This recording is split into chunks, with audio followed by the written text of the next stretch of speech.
Exercise 2.7 8th sum. If A, B, C are in arithmetic progression. இது வந்து if A, B, C are in arithmetic progression, then show that 3 power A, 3 power B, 3 power C are in geometric progression. அப்போ இது வந்து arithmetic progression given கொடுத்துட்டாங்க. நம்ம show பண்ண வேண்டியது prove பண்ண வேண்டியது 3 power A, 3 power B, 3 power C are in geometric progression prove பண்ணணும். ஓகே, அப்போ சொல்யூஷனில் ஃபஸ்ட்டு கிவன் கொடுத்துருக்கிறது எழுதிக்கலாம். A, B, C are in arithmetic progression. அப்போது இது நம்ம ப்ரூவ் பண்ணுறதுக்கு முன்னாடி ஒரு ஹிண்ட் பார்த்துக்கலாம், ஒரு என்னன்னு பார்த்துக்கலாம். இதை பற்றி அது arithmetic progressionல உள்ள ஒரு இதை பார்த்துக்கலாம். ஓகேவா? இப்போ arithmetic progression என்னது? காமன் டிஃப்ரென்ஸ் ஈக்குவலாக இருக்கணும். T2 minus T1 equal to T3 minus T2 அப்படி தானே இருக்கும். இப்போ ஒரு எக்ஸாம்பிள் எடுத்திருக்கேன். 5, 8, 11. அதாவது T2 மைனஸ் T1 எவ்வளோ? 3 தான். 8 மைனஸ் 5 3. T3 மைனஸ் T2 3 தான். அப்போ இது வந்து arithmetic progressionல இருக்கிற ஒரு சீக்வன்ஸ் தான். அதான் நான் கொடுத்துருக்கேன். 5, 8, 11 ஒரு எக்ஸாம்பிள். இது நம்ம எழுத போகிறது இல்லை, நம்ம எழுத வேண்டியது இந்த பார்ட்டு மட்டும்தான். இது நம்ம என்ன செய்ய போகிறோங்கிறது புரியறதுக்காக ஒரு எக்ஸாம்பிள் கொடுத்துட்டு இங்கிட்டு நம்ம செய்யலாம். ஓகேவா? ஏன்னா இதுக்கப்புறம் இந்த ஸ்டெப்பு தான் எழுத போகிறோம். இந்த ஸ்டெப்பு எப்படி எழுதணுங்கிறதுக்காக ஒரு எக்ஸாம்பிள் பார்த்துக்குறோம். இப்போ ஒரு arithmetic progressionல ஒரு சீக்வன்ஸ் எடுத்திருக்கேன். 5, 8, 11. இந்த 5, 8, 11ல் இந்த மிடில் டேர்ம் இருக்குல்ல, மிடில் டேர்மோட ட்வைஸ் தான் மற்ற ரெண்டோட சம்மாக இருக்கும். இப்போ பாருங்களேன், இப்போ மிடில் டேர்ம் இங்கே என்னவா இருக்குது? 8. 8க்குள்ளே ட்வைஸ்னால் 2 × 8. 8 2 16. அது வந்துட்டு இதோட சம்முக்கு மற்ற ரெண்டு நம்பர் இருக்குல்ல, மிடிலுக்கு அந்த சைடு நம்பர் இருக்குல்ல, அதோட சம்முக்கு ஈக்குவலாக இருக்கும். 5 + 11 எவ்வளவு? 16 தான். அப்போ 8 2 16 தானே, இதுக்கு இது ஈக்குவலாக தான் இருக்கும். இதுன்ட்டு எது எடுத்தாலும் ஓகே. இப்போ நான் இன்னொரு எக்ஸாம்பிள் கூட எடுத்திருக்கேன். 10, 15, 20. இதுக்குள்ளே காமன் டிஃப்ரென்ஸ் 5 தானே. ஓகே, இப்போ நமக்கு மிடில் டேர்ம் என்னது? 15. அதுக்குள்ளே ட்வைஸ் 15க்குள்ளே ட்வைஸ்னால் 2 × 15. 2 × 15 எவ்வளோ? 30. அதே மாதிரி அது வந்து எதுக்கு ஈக்குவலாக இருக்கும்? மற்ற ரெண்டு டேர்மோட சம்முக்கு ஈக்குவலாக இருக்கும். ஓகேவா? அது என்னது? 10 + 20 30. இப்போ இன்னொன்று கூட எடுத்துக்கலாம். என்ன எடுத்துக்கலாம்? இப்போது 1, 3, 5, 7 இதுவும் வந்துட்டு ஒரு arithmetic progression தான் இல்லையா? இப்போ நமக்கு ஃபஸ்ட் 3 டேர்ம் தான் எடுத்துக்க போகிறோம். ஏன்னா 3 டேர்ம் வச்சு தான் மிடில் டேர்ம் கிடைக்கும். இப்போ 1, 3, 5 எக்ஸெட்ரா இதே தான். இது அடுத்த டேர்ம் கொடுத்தோம்னா அடுத்ததாக இருக்கும். கரெக்டாக 3 மிடில் டேர்முக்காக 3 டேர்மாக எடுத்திருக்கேன். இப்போ இதோட மிடில் டேர்ம் என்னது? 3 இல்லையா? இதோட ட்வைஸ்னால் 2 × 3 ஈக்குவல் டு 2 3 6. அது எதுக்கு ஈக்குவலாக இருக்கும்? அடுத்த ரெண்டு நம்பரோட சம்முக்கு 1 + 5க்கு ஈக்குவலாக தான் இருக்கும். 1 + 5 6. ஓகே, அப்போ ஜென்ரலாக என்ன சொல்லலாம் arithmetic progressionல? மிடில் arithmetic progressionனாலே காமன் டிஃப்ரென்ஸ் ஈக்குவலாக இருக்கும். காமன் டிஃப்ரென்ஸ் ஈக்குவலாக வந்தால் தான் அது arithmetic progression. அப்போ arithmetic progressionோட சீக்வன்ஸில் ஒரு மிடில் டேர்ம்னு எடுத்தால் 3 டேர்ம் தான் எடுக்க முடியும். 3 டேர்ம் எடுத்தால் தான் அதில் மிடில் டேர்ம் இருக்கும். அப்போ அந்த 3 டேர்மில் அந்த மிடில் டேர்ம் இருக்கும்ல, அந்த மிடில் டேர்மோட ட்வைஸ் வந்துட்டு மற்ற ரெண்டு டேர்மோட சம்முக்கு ஈக்குவலாக இருக்கும்.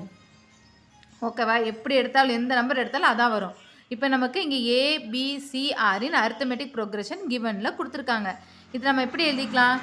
மிடில் டேர்ம் B அதோட ட்வைஸ் வந்து மற்ற ரெண்டு நம்பரோட சம்முக்கு ஈக்குவலாக இருக்குமா?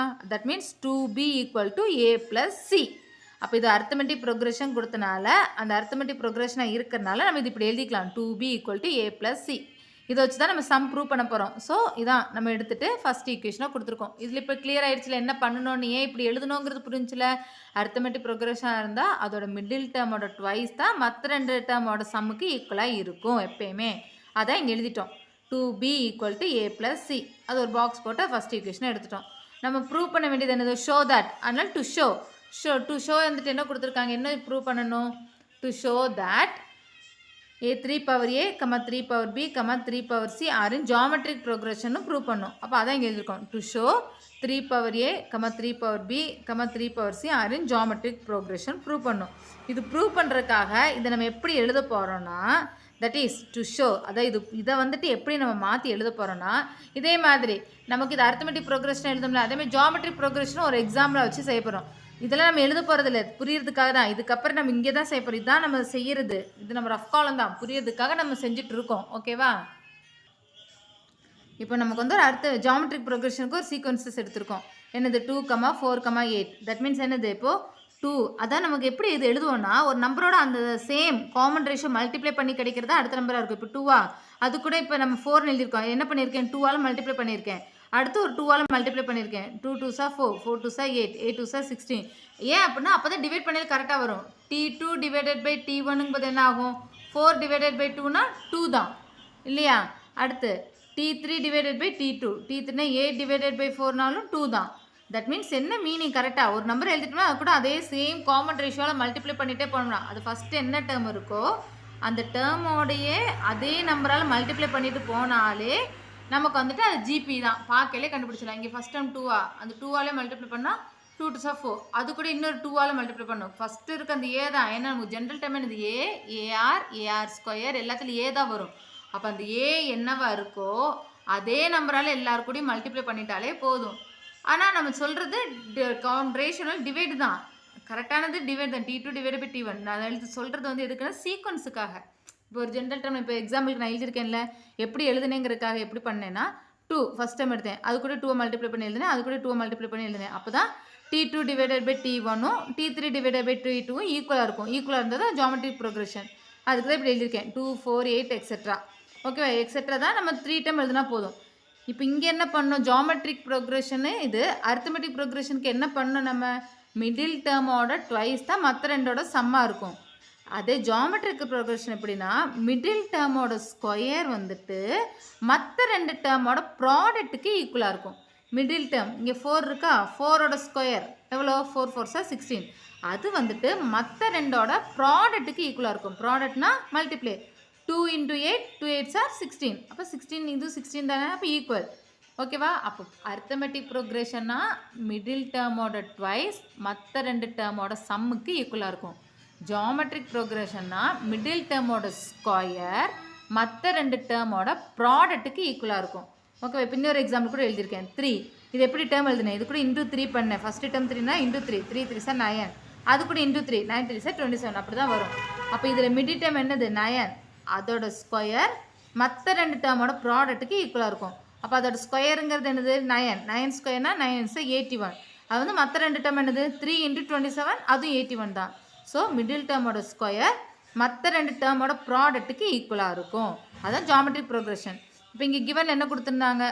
கிவனில் டு ப்ரூவில் என்ன கொடுத்துருக்காங்க? இதுதான் ஜாமெட்ரிக் ப்ரோக்ரஷன் ப்ரூவ் பண்ணும். இதை நம்ம இப்படி மாற்றி எழுதிக்கிறோம். ஓகேவா? இப்படி எழுதினாலும் ஒன்று தான், இப்படி எழுதினாலும் ஒன்று தான். இதுவும் ஜாமெட்ரிக் ப்ரோக்ரஷன் தானே, நம்ம ப்ரூவ் பண்ணுறதுக்காக இப்படி எழுதுகிறோம். அப்படின்னா என்ன meaning? 3b whole square equal to 3a × 3c. அப்படி தானே? 3b ஹோல் ஸ்கொயர் மிடில் டேர்மோட square 3b whole square equal to 3a × 3c.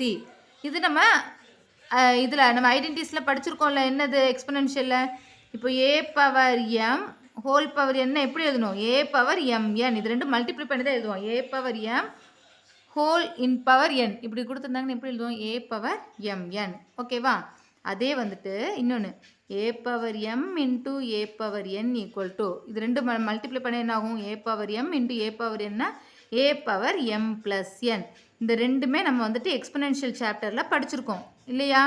a power m × a power n ரெண்டு ப்ராடக்ட் வந்துட்டு எக்ஸ்பொனென்ஷியல் நம்ம மல்டிப்ளை பண்ணையில் என்ன ஆகும்? பேஸ் ரெண்டு சேமாக இருந்ததுன்னா பவர் ஆட் பண்ணால் போதும். a power m + n. இது a power m whole power என்ன இருந்தால் என்ன எழுதுவோம்? a power mn. இப்போ இங்கே என்ன இருக்குது? 3 பவர் b ஹோல் பவர் 2 இருக்குது. அப்போ 3 பவர் 2b தான் எழுதுவோம். m × n அதாவது b × 2 2b 3 power 2b equal to 3 power a × 3 power cனா 3 பவர் a + c. ஓகேவா? இது எக்ஸ்பொனென்ஷியல் சாப்டரில் இதில் நம்ம ஐடென்டிஸ் படித்தோம்ல. a power m × a power n base ரெண்டு சேம். அதை ப்ராடக்ட் பண்ணையில் பவர் ஆட் பண்ணால் போதும். a power m + n. இதே a power m a power m whole power என்னன்னு வந்துச்சுன்னா a power m × n mn தான். அதான் இங்கே எழுதியிருக்கோம். அப்போ நம்ம ப்ரூவ் பண்ண வேண்டியது என்னது? 3 power 2b equal to 3 power a + cன்னு கொண்டு வந்தால் போதும். ஓகேவா? அப்போ ஃபஸ்ட்டு இது அரித்மெட்டிக் ப்ரோக்ரஷன் கொடுத்துருந்தாங்க. இந்த எப்படி எழுதிட்டோம்? மிடில் டேர்மோட டாய்ஸ் மற்ற ரெண்டு டேர்மோட சம்முக்கு ஈக்குவலாக இருக்குன்னு சொல்லிட்டு 2b equal to a + c அது போட்டு ஒரு பாக்ஸில் வச்சுட்டோம். ப்ரூவ் பண்ண வேண்டியது இது வந்துட்டு ஜாமெட்ரிக் ப்ரோக்ரஷன் ப்ரூவ் பண்ணணும். அது ப்ரூவ் பண்ணுறதுக்கு என்ன பண்ணோம்? மிடில் டேர்மோட ஸ்கொயர் மற்ற ரெண்டு டேர்மோட மல்டிப்ளிகேஷனுக்கு ஈக்குவலாக இருக்கும். அப்போ மிடில் டேர்ம்னா 3 power b whole square equal to 3a × 3cன்னு வரும். இது நமக்கு அந்த ஐடென்டி யூஸ் பண்ணிக்கலாம். எக்ஸ்பொனென்ஷியலோட ஐடென்டி என்னது? 3 பவர் b × 2னா மல்டிப்ளை பண்ணுவோம். m × n m n தான். அதேமாதிரி 2 × b னா 2b. அப்போ 3 power 2b equal to 3 power a into 3 power Chinna 3 power a plus C இதுவும் கொண்டு வந்துட்டோம். இல்லை டவுட் இல்லைல்ல? அப்போ நம்ம இதான் ப்ரூவ் பண்ண போகிறோம். ஏன்னா இதான் ப்ரூவ் பண்ண வேண்டியது ஜாமெட்ரிக். இதை வந்துட்டு நம்ம இப்படி ஆக்கிட்டோம். அப்போ இதை நம்ம ப்ரூவ் பண்ணாலே போதும். அது ப்ரூவ் பண்ணுறதுனா என்னது? லெஃப்ட் ஹேண்ட் சைடு இருக்கிறத எடுத்து செஞ்சு ரைட் ஹேண்ட் சைடு வந்துட்டாலே போதும். ஓகேவா? அப்போ லெஃப்ட் ஹேண்ட் சைடு இங்கே என்ன இருக்குது? 3 பவர் 2b இதை எடுத்து செஞ்சோம்னா நமக்கு ரைட் ஹேண்ட் சைடு இருக்கிறது கிடைக்கணும். ஓகேவா? அப்போ 3 power 2b equal to 3 power a plus சின்னு வந்துருச்சு. இதை நம்ம லெஃப்ட் ஹேண்ட் சைடு இருக்கிறத எடுத்து செஞ்சு ரைட் ஹேண்ட் சைடு இருக்கிறத கொண்டு வர போகிறோம். லெஃப்ட் ஹேண்ட் சைடு என்ன இருக்குது? 3 power 2b equal to 3 power நம்ம இல்லை ஃபஸ்ட்டே கிவனில் என்ன கொடுத்துருக்கோம்? 2b equal to a plus சின்னு கொண்டு வந்திருக்கோம்ல. இங்கே இருக்கிறதுல 2bன்னு வந்திருக்குல்ல. அப்போ 2bக்கு பவர் என்ன எழுதுனா போதும்? a ப்ளஸ் சின்னு எழுதுனா போதும். அப்போ நமக்கு ப்ரூவ் பண்ண வேண்டியது அதான் 3 power 2b equal to 3 power a plus C. அப்போ 3 பவர் 2bன்னு லெஃப்ட் ஹேண்ட் சைடு எடுத்து செய்யலை. ரைட் ஹேண்ட் சைடில் நமக்கு லெஃப்ட் ஹேண்ட் சைடு எடுத்து செஞ்சோம். 3 பவர் 2b எடுத்து செய்யலை. 2bக்கு பக்கம் என்ன போட்டோம்? a ப்ளஸ் சின்னு போட்டோம். அந்த a ப்ளஸ் சி வரையில் ரைட் ஹேண்ட் சைடாக வந்துருச்சு. அப்போ ஈக்குவல் டு